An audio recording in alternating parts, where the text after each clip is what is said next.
And there's some people who say America should always be the strongest country, no country should tell us what to do, we should manage the rise of China, we should manage world affairs, that it's America's responsibility and destiny. So global governance to address environmental problems, problems with poverty, problems with resources, at some point we have to share all those things. And that's why global governance is better than one country or two countries governing the entire world. We have a common destiny, and I believe we must address it and also must do something about it.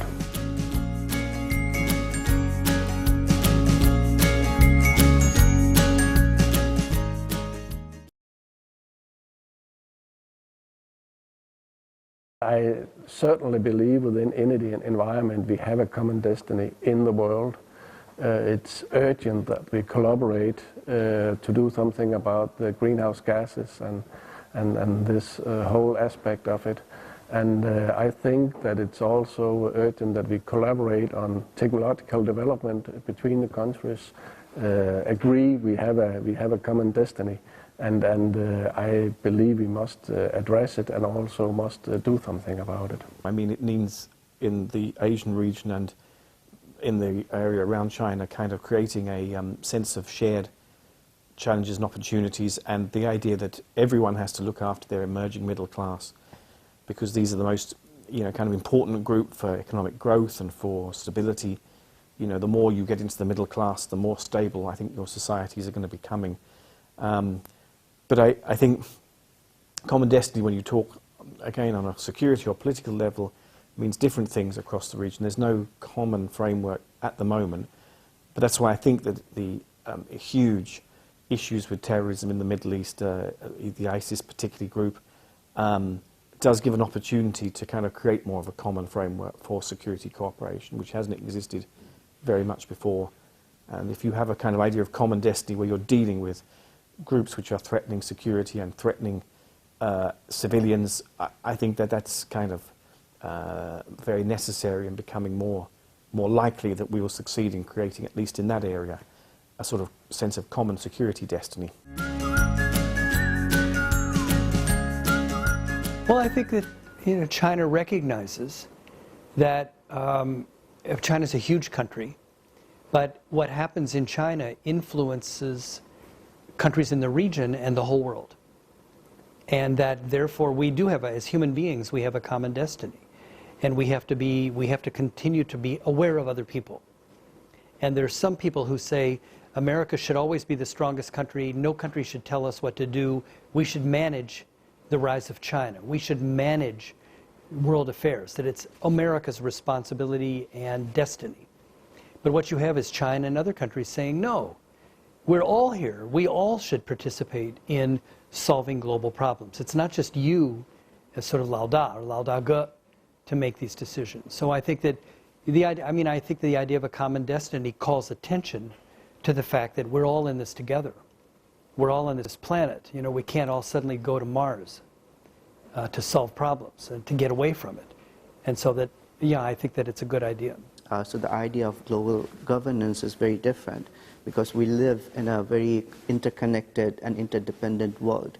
And for that to succeed, we need global governance. It's more than one country participating in many different ways that countries and regions and the world need to address. So environmental issues, economic issues. Economic issues are not just China's problem.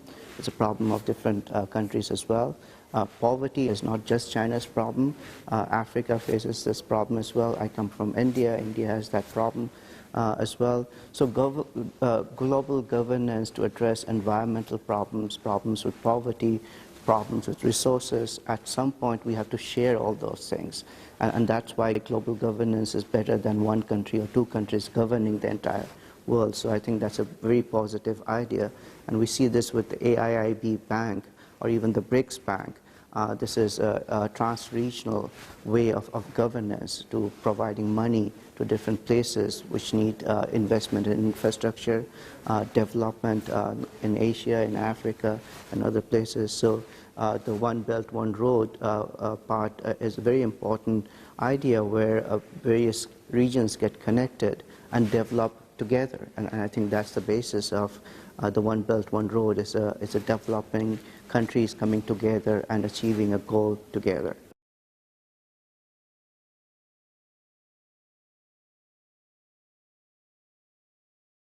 Well, China is a major player in world economy today.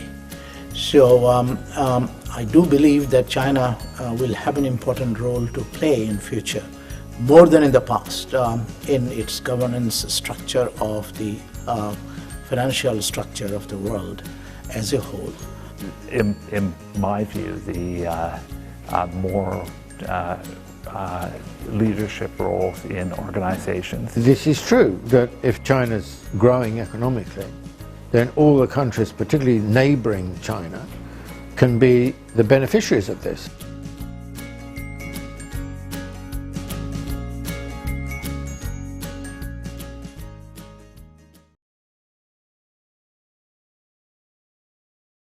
Well, China is a major player in world economy today. So I do believe that China will have an important role to play in future, more than in the past, in its governance structure of the financial structure of the world as a whole. And as regards the developing countries or emerging markets, China has already established a long-standing cooperation with most of them. China is the largest and most successful emerging market, and therefore can provide financial and technical assistance, can promote trade with these countries through infrastructure development, and through FDI or foreign direct investment, can provide really support to the growth of the industrial base of those emerging markets. So there are many different ways that China and emerging markets can cooperate, and I believe will cooperate in the future. Also, there are some other issues of world importance which have come up. One is the whole issue of climate change, in which China recently committed itself. And again, by showing the way, I think it will also help other developing countries to commit themselves to tackling climate change issues, not only developing countries, but the developed countries as well, and the world as a whole. This is true, that if China's growing economically, then all the countries, particularly neighboring China, can be the beneficiaries of this. So, for example, all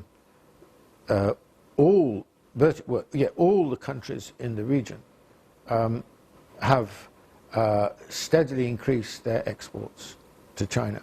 So China is now their biggest export market. So that's a major source of both income and employment for these countries. So no question, China's rise has been very good for the region, extremely good. First of all, China has to understand that there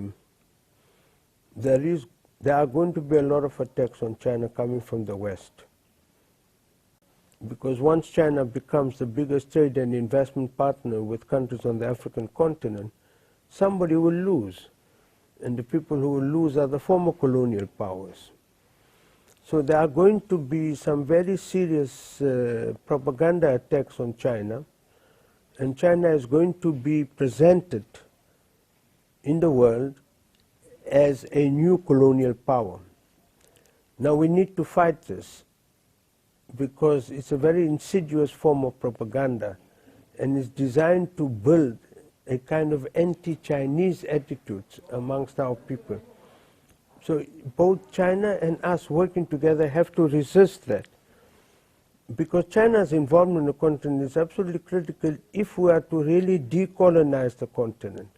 So it's necessary for the African continent to change the patterns of these relationships, and so the building of strong fraternal relations with China is a very good way of attempting to seriously decolonize our countries. And critical to decolonization is to break the economic stranglehold that the West has upon the African continent.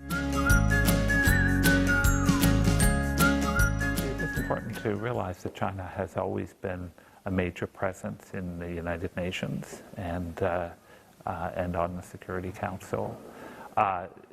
It's also been a moderating voice on lots of issues. In my view, the more leadership roles in organizations. Margaret Chan was the first Chinese national to become the head of a UN organization when she became the head of the World Health Organization. But there are other opportunities for Chinese leadership.